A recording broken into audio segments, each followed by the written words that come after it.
로마서 6장. 죄에 대해서는 죽고 그리스도 안에서는 산 사람. 그러면 우리가 무슨 말을 더 하겠습니까? 은혜를 더하게 하려고 계속 죄를 지어야 하겠습니까? 절대로 그럴 수 없습니다. 죄에 대하여 죽은 우리가 어떻게 죄 가운데 살 수 있겠습니까?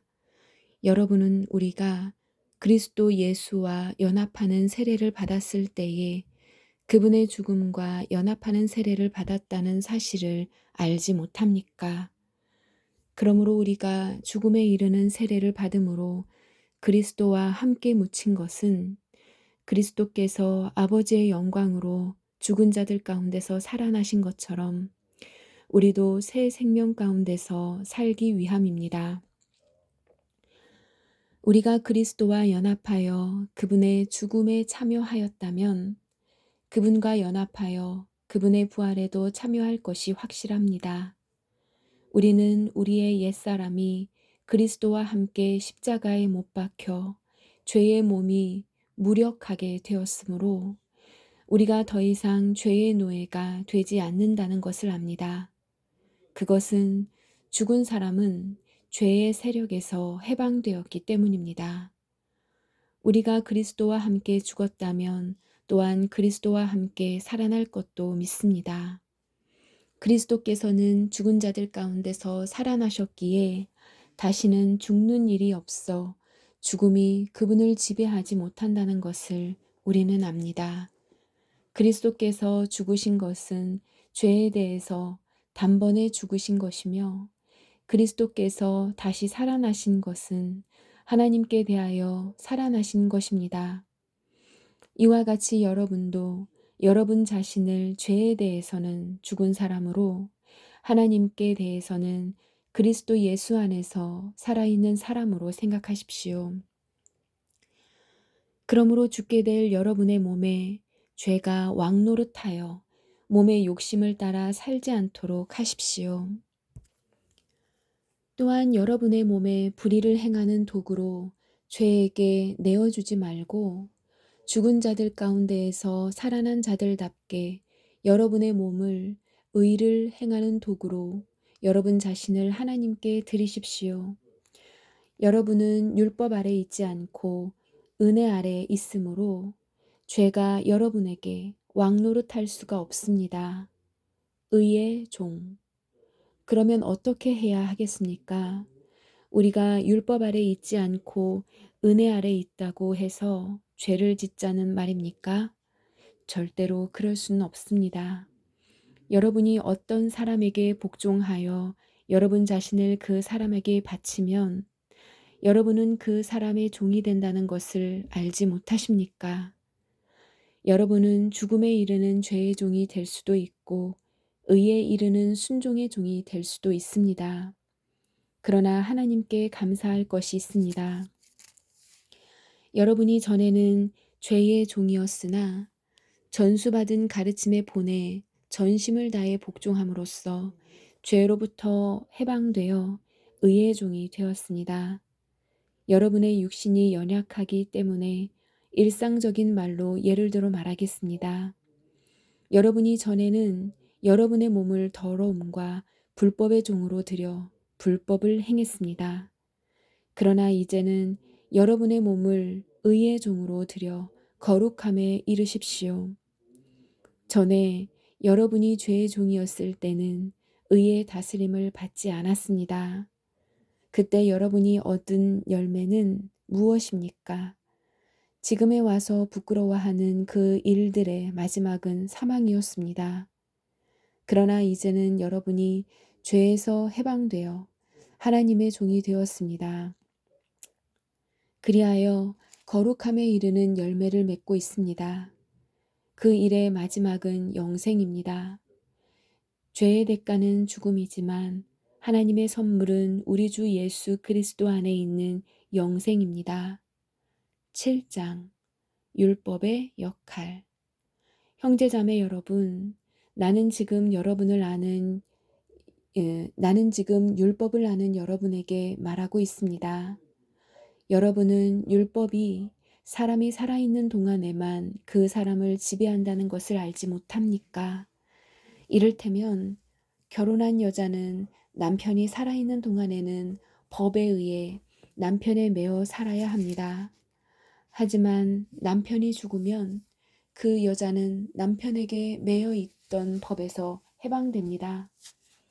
그래서 여자가 남편이 아직 살아있는데도 다른 남자와 결혼하면 그 여자는 간음죄를 짓는 것이 되지만, 만일 남편이 죽으면 그 여자는 그 법에서 해방되므로 다른 남자와 결혼하더라도 간음죄를 짓는 것이 되지 않습니다.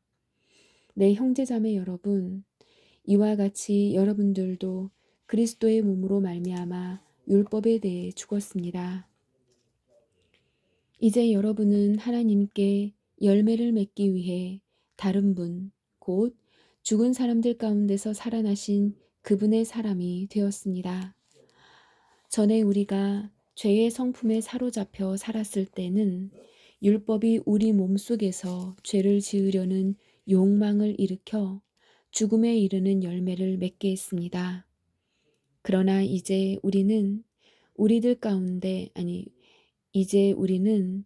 우리를 가둔 율법에 대해 죽고 율법으로부터 해방되었습니다. 그러므로 우리는 기록된 문자에 따라 하나님을 섬기는 것이 아니라 성령의 새로운 방법으로 하나님을 섬깁니다. 율법과 죄.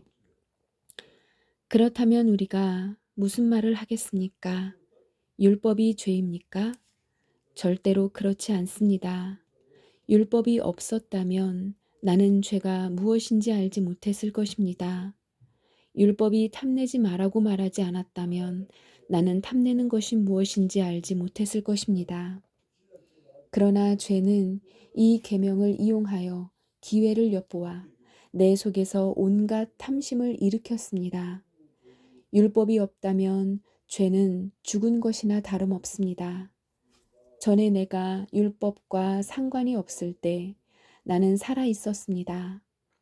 그러나 계명이 들어오자 죄가 살아났고 나는 죽었습니다.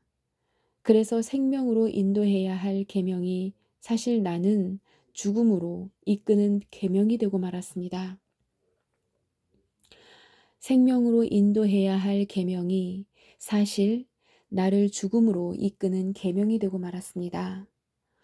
죄가 계명을 이용하여 기회를 엿보아 나를 속였고 그 계명으로 나를 죽였습니다.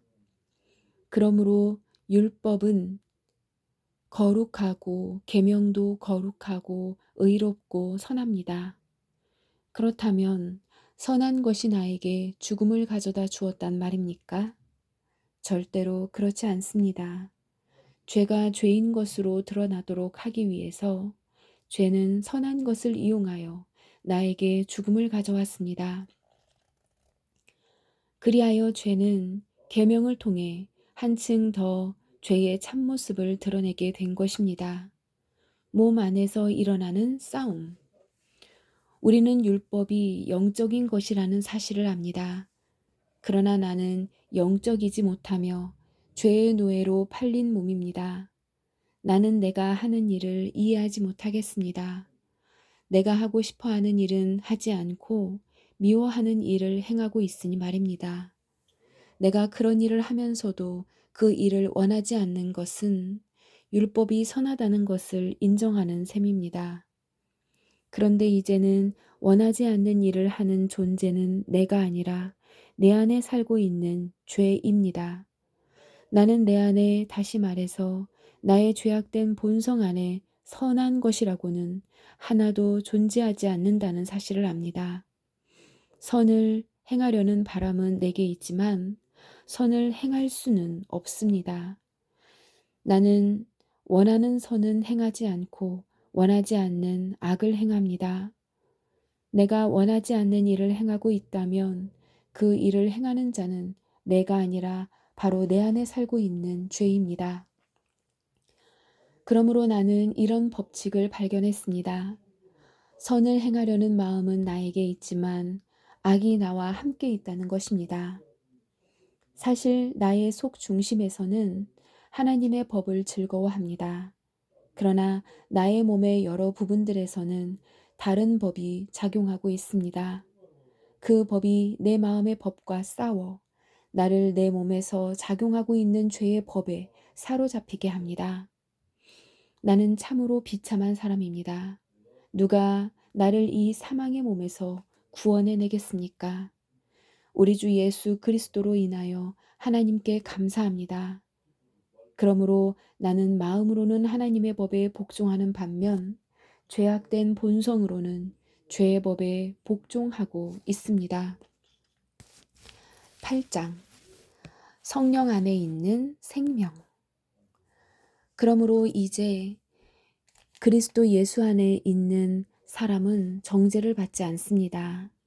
그것은 그리스도 예수 안에서 생명을 주시는 성령의 법이 죄와 사망의 법에서 여러분을 해방시켰기 때문입니다. 율법이 죄의 본성 때문에 연약하여 할 수 없었던 것을 하나님께서는 죄를 없애기 위해 자신의 아들을 죄 있는 사람의 모양으로 보내심으로써 행하셨습니다. 하나님께서는 죄인들 속에 거하고 있는 죄에 대해 유죄 판결을 내리셨습니다. 이렇게 하여 죄의 본성에 따라 살지 아니하고 성령에 따라 살고 있는 우리에게 율법의 의로운 요구들이 완벽히 이루어졌습니다. 죄의 본성을 따라 사는 사람들은 죄의 본성이 바라는 일을 생각하지만 성령을 따라 사는 사람들은 성령이 바라시는 일을 생각합니다. 죄의 본성의 지배를 받는 사람의 생각은 죽음이지만 성령의 지배를 받는 사람의 생각은 생명과 평강입니다. 죄의 본성이 생각하는 것은 하나님을 거스르는 것입니다. 그것은 하나님의 법에 복종하지 않을 뿐 아니라 할 수도 없습니다. 죄의 본성의 지배를 받는 사람은 하나님을 기쁘게 할 수 없습니다. 그러나 하나님의 영이 여러분 안에 계시다면 여러분은 죄의 본성의 지배를 받지 않고 성령의 지배를 받게 됩니다. 누구든지 그리스도의 영이 없는 사람은 그리스도에게 속한 사람이 아닙니다. 반면 그리스도께서 여러분 안에 계시다면 여러분의 몸은 죄 때문에 죽은 존재이지만 여러분의 영은 의 때문에 살아 있습니다. 예수님을 죽은 사람들 가운데서 다시 살리신 분의 영이 여러분 안에 살아 계시면 여러분 안에 계신 그분의 영으로서 여러분의 죽을 몸도 살리실 것입니다. 그러므로 형제 여러분, 우리는 빚을 진 사람들입니다. 그러나 죄의 본성을 따라 살아야 하는 죄의 본성에 빚진 사람이 아닙니다. 죄의 본성에 따라 산다면 여러분은 죽을 것입니다. 그러나 성령의 도우심을 받아 몸의 악한 일을 죽인다면 여러분은 살 것입니다. 왜냐하면 하나님의 영으로 인도받는 사람들은 누구나 하나님의 자녀이기 때문입니다. 여러분이 받은 성령은 여러분을 다시 두려움에 이르게 하는 노예로 만드는 영이 아니라 여러분을 하나님의 자녀가 되게 하는 영이십니다. 그래서 우리는 그 성령을 의지하여 아바, 아버지라고 부를 수 있는 것입니다. 성령께서는 친히 우리의 영과 함께 우리가 하나님의 자녀라는 것을 증언합니다. 자녀라면 또한 상속자이기도 합니다. 우리는 하나님의 상속자이며 또한 그리스도와 공동의 상속자입니다. 그래서 우리는 그리스도께서 누리시는 영광에 참여하기 위해 그분이 겪으신 고난에도 참여하는 것입니다. 장차 올 영광. 나는 현재 우리가 겪는 고난은 장차 우리에게 나타날 영광과 비교하면 아무것도 아니라고 생각합니다. 모든 피조물은 하나님의 자녀들이 나타나기만을 간절히 기다리고 있습니다. 피조물은 허무하게 되었습니다. 그렇게 된 것은 피조물이 원해서가 아니라 그렇게 하신 하나님의 뜻 때문이었습니다. 하지만 소망은 있습니다. 그것은 피조물도 썩어짐의 굴레에서 해방되어 하나님의 자녀가 누리는 영광스러운 자유에 참여하리라는 소망입니다. 우리는 모든 피조물이 이제까지 신음하고 해산의 고통을 겪고 있다는 것을 압니다. 피조물만 아니라 성령의 첫 열매를 받은 우리들 자신도 속으로 신음하며 우리가 하나님의 자녀가 되는 것과 우리 몸이 구속될 것을 간절히 기다리고 있습니다. 우리는 이러한 소망으로 구원을 받았습니다. 눈에 보이는 소망은 소망이 아닙니다. 보이는 것을 소망하는 사람이 어디 있겠습니까? 따라서 우리가 아직 보지 못한 것을 소망한다면 우리는 그것을 인내함으로 기다려야 합니다. 이처럼 성령께서는 우리의 약함을 도와주십니다. 우리는 무엇을 기도해야 하는지도 모르지만 성령께서는 말로 다 표현할 수 없는 간절함으로 우리를 위해 중보 기도를 하십니다. 성령의 마음을 꿰뚫어 보시는 하나님께서는 성령의 생각이 무엇인지를 아십니다. 그것은 성령께서 하나님의 뜻에 따라 성도들을 위해 중보 기도를 하시기 때문입니다. 우리는 하나님께서 모든 일을 하나님을 사랑하는 사람, 즉 하나님의 목적을 위해 부름을 입은 하나님의 선을 위하여 하신다는 것을 알고 있습니다. 하나님께서는 전부터 아셨던 사람들을 그분의 아들과 동일한 형상을 갖도록 미리 정하시고 하나님의 아들을 많은 형제들 중에서 맏아들이 되게 하셨습니다. 하나님께서는 미리 정하신 사람들을 부르셨고 부르신 사람들을 의롭다고 하셨고 의롭다고 하신 사람들을 영화롭게 하셨습니다. 하나님의 사랑. 이 점에 대해 우리가 무엇이라고 말할 수 있겠습니까? 하나님께서 우리 편이시라면 누가 우리를 대적하겠습니까? 자기 아들까지도 아끼지 않고 우리 모두를 위해 내어주신 분께서 그 아들과 함께 우리에게 모든 것을 은혜로 주지 않으시겠습니까? 하나님께서 택하신 사람들을 누가 고소할 수 있겠습니까? 의롭게 하시는 분은 하나님이신데 누가 감히 죄가 있다고 판단하시겠습니까? 죽으신 분은 그리스도 예수이십니다. 그분은 죽으셨을 뿐만 아니라 다시 살아나 하나님의 오른편에 앉아 계시면서 우리를 위해 중보 기도를 하고 계십니다. 누가 우리를 그리스도의 사랑에서 끊을 수 있겠습니까? 환난입니까? 아니면 어려움입니까? 핍박입니까? 그렇지 않으면 굶주림입니까? 헐벗음입니까? 위험입니까? 아니면 칼입니까? 성경에 기록된 것처럼 우리는 하루 종일 주님을 위해 죽음에 직면하고 있습니다. 우리는 도살당할 양과 같은 대접을 받았습니다. 그러나 우리는 우리를 사랑하신 하나님을 힘입어 이 모든 것을 이기고도 남습니다. 나는 확신합니다. 죽음이나 생명이나 천사들이나 하늘의 권세자들이나 현재일이나 장래일이나 어떤 힘이나 가장 높은 것이나 깊은 것이나 그 밖에 어떤 피조물이라도 우리를 우리 주 그리스도 예수 안에 있는 하나님의 사랑에서 끊을 수 없습니다. 아멘.